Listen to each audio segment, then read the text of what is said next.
I would be standing on scales 8 times a day, before and after every meal, and my happiness was dependent on whatever the scale said to me, and I just always felt like I had to lose weight, I had to lose weight, I had to lose weight, and it got to a point where I finally felt like I fit this netball aesthetic, but behind the scenes I didn't realise my body was shutting down. While I was in Otago Uni, they diagnosed me with anorexia, and I was like, oh, certainly that's unheard of, having a Polynesian, Samoan person being diagnosed with that. But yeah, no, it took a while to, I suppose, accept that I had an eating disorder.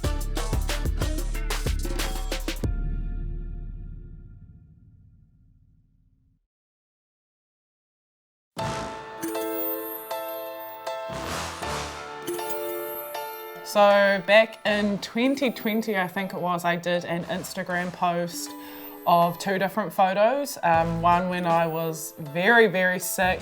I remember the time I could see my ribs, and following it on maybe like a month or 2 later of putting on weight that was more healthier, to compare the comparison between the two. And in this post I was talking about my feelings and my battles with the scales and just struggling with looking at myself in the mirror. For me, it was just my personal journey. It wasn't about trying to be an ambassador or trying to be this woman that, was feeling not great or was great. I guess social media, sometimes you can see it's got a lens where you only see the good parts of what is going on, not necessarily what's going on behind closed doors. So yeah, got it out there, and then bam, it went viral. And even now, it's quite scary now that you can Google my name and the first thing that comes up sometimes is this body image post. Early 20s, probably taken on too much and all that stuff, so I ended up taking a break from rugby for a couple of years. I got a bit sick, and that was a tough time, but was able to sort of thankfully bounce back from that and take rugby up again. I've been in the Silver Ferns since I debuted when I was 18. I've been in the high performance netball environment since I was 14. I'm a pathway kid, but growing up I was bigger than the rest of my peers, and so there was this joint decision, I guess, that in order to be a high performance athlete I needed to eat better and I needed to lose weight, and the reflection of losing weight would mean that I was going to be fitter. It's so important that anyone connecting to athletes has a level of understanding as to how to communicate certain things when it is about weight, and how to support and get the outputs that you need in high performance sport, but also for the athlete. Over the years I would visit the nutritionist and it would just be, okay, you gotta lose 2 kgs this month, and each month was just lose. While other people were getting what we called skin folds to see their body fat percentage, I wasn't really doing any of those. They were just focusing on my weight. So I think that's why I have quite a distorted relationship with the scales. Even now, like, I've come such a long way, but I can't hop on the scales. It just mentally, for me, it will do more harm than any good. So BMI is body mass index, and it's measured by considering your height and your weight. And then they do a calculation to determine whether you're healthy or obese or morbidly obese. BMI is very limiting in its knowledge. It doesn't consider muscle mass, like compared to All Blacks that are often seen as obese on the BMI scale. So we are really moving away from BMI, particularly for Pasifika, Māori Pasifika. If anyone has an eating disorder, their performance is going to be reduced.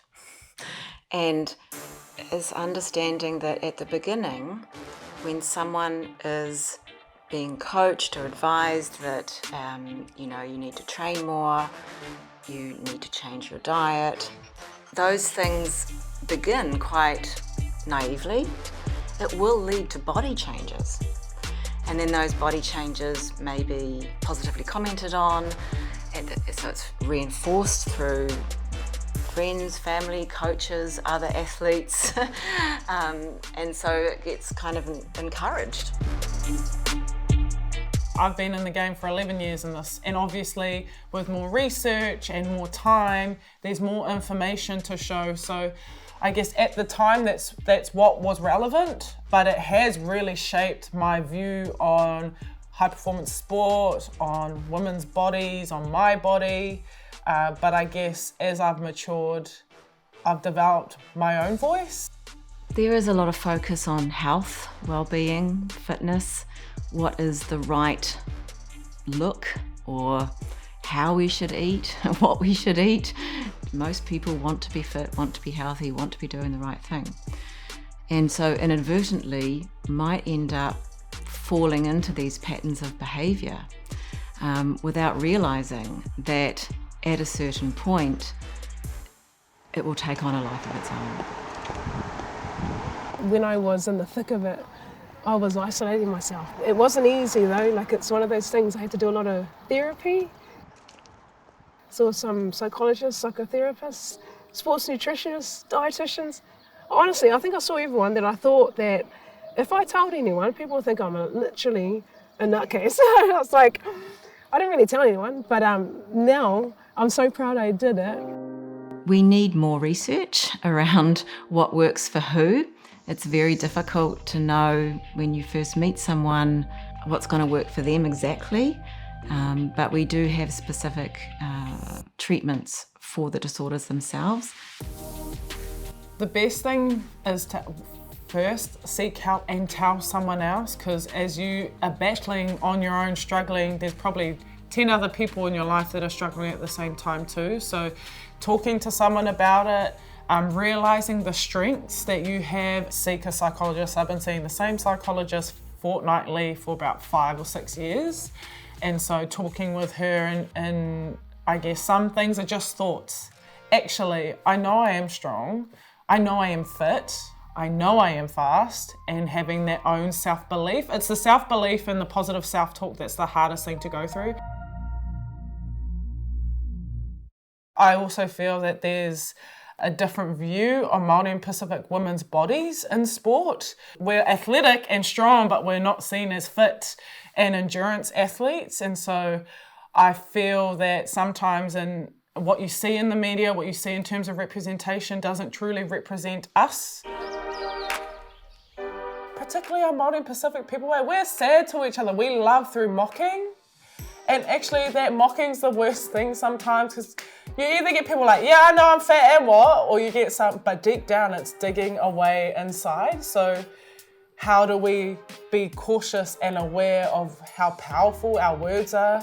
Because the people we're saying it to, we love them dearly, but it's having a massive impact.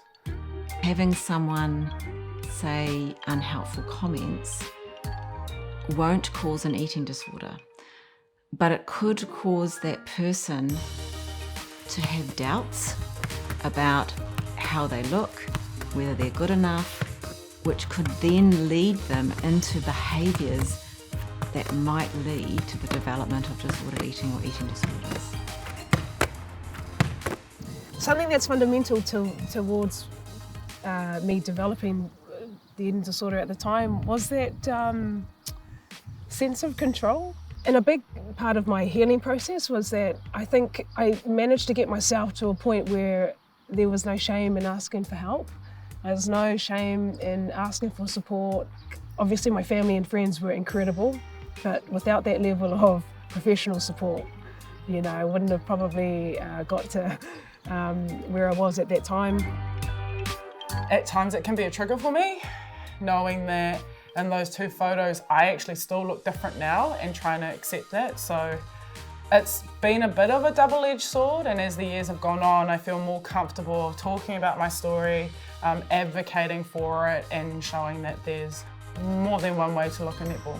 My hope would be that the focus is actually helping someone perform at their best, which is not measured by the number on the scale or what the fat calipers say. That would be my hope, that those aren't what people determine as a measure of high performance.